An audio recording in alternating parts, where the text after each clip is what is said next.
Did you know an old candle could be your garden's secret weapon? It might sound strange, but that leftover stub sitting in your drawer could do more to protect your plants than some of the sprays lining store shelves. Here's how it works. Start with a natural candle, beeswax or soy is best, and go for unscented or subtly scented varieties. No need for anything new.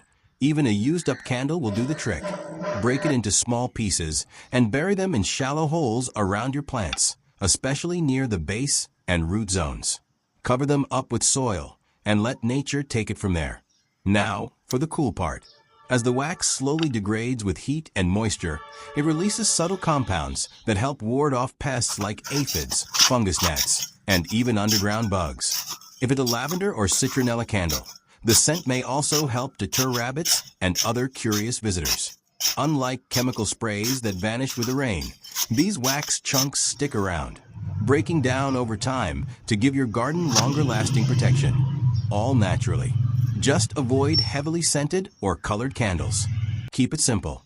And you only need to do this once a month to start seeing results.